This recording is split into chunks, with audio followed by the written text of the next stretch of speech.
Track starts with the low pass piano, and then it becomes not low pass. Got some ambiance.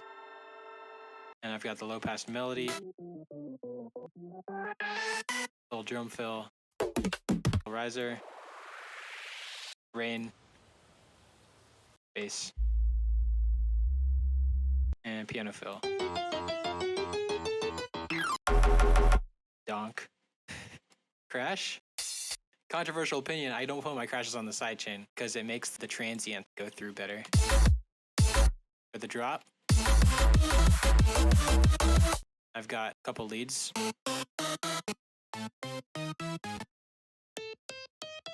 This one in particular was made using an AU5 technique called chaos saw waves. You should look it up the tutorial because I don't have enough time to tell you right now.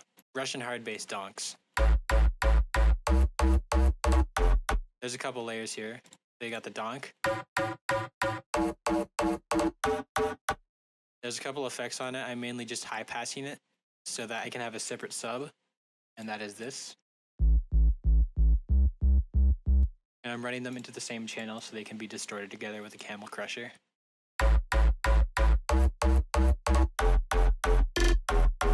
And I occasionally have these little fills with the bass.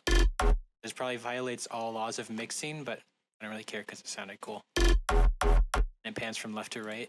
Cymbals. More layers of chords.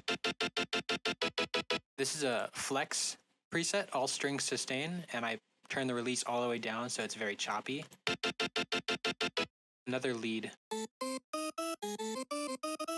It's a vocal chop. Noise. In this part I add some different leads and change the chords up.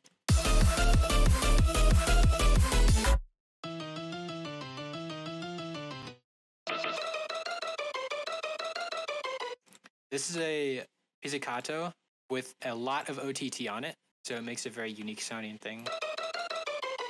I have the bass alternating between no donk and donk.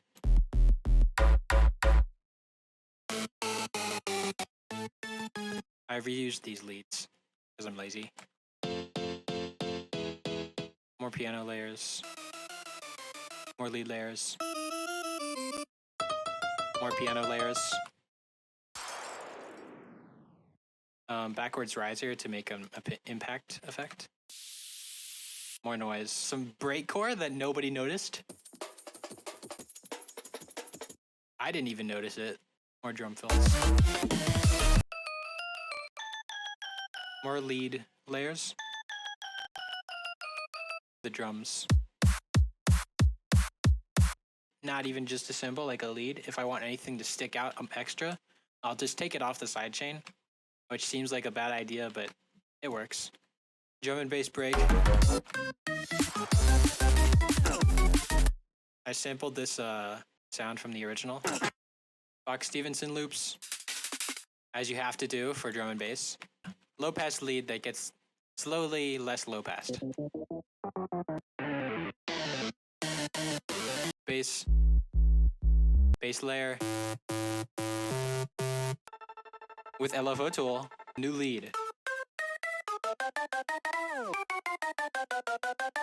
This is a sample that I got off Splice, and it sounds like this. This sine wave with reverb that Fox Stevenson likes to use. More cymbals. Copy and paste riser, except this time with Russian hard bass donks.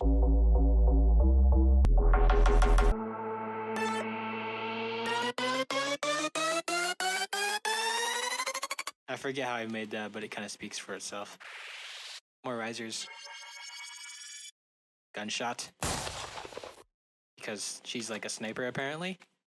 Jazzy thing. Now for the basses. I reused the hard bass donks here. And I have some random stuff like this, which I think is homemade with Vital. Basically, time skew on it.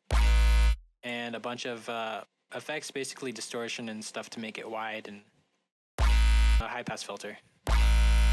And I like 16th notes more than anything else in life, so I added more.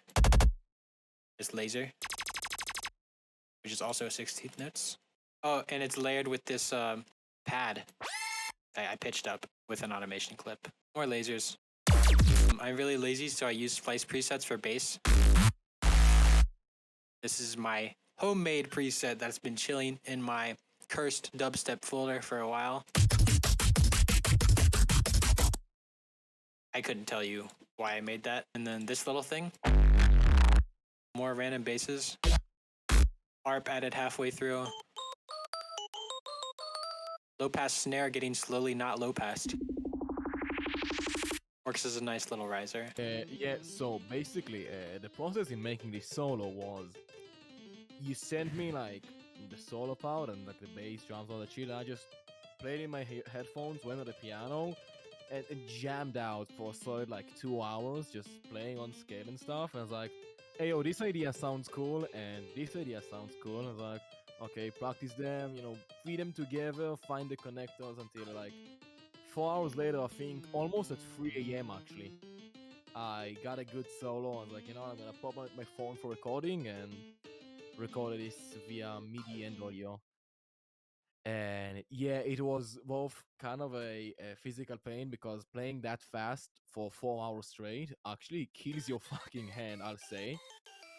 Um, Originally, I wanted to play it at both hands. A lot of people pointed out like the one hand thing as if it's a flex for playing that speed with one hand. No, that's actually me being lazy because originally I wanted to play it with two hands. My left hand just doing the bass, to sync myself up and for it to look cool, and then I just cut out the MIDI when I send it over.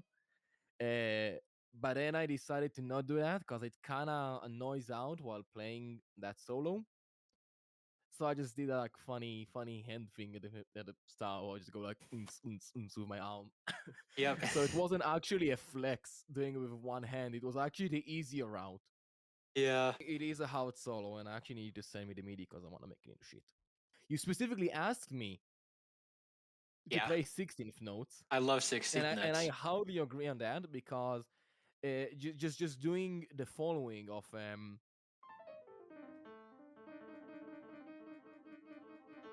that shit goes hard, okay? It does. Fucking. Apart from that, it's nothing too grandiose. It's like pentatonic minor scale for all audio fury notes, some jazzy shit, and really dumb and complex hand gestures to do the fucking. You basically bounce your hand, and it's a technique which took me way too long to learn. Yeah. Yep, that's basically the entirety of it. It's just jamming out for 3 hours until you have an idea you like. I have a bunch of Huh? layers on the piano too, so I've got the.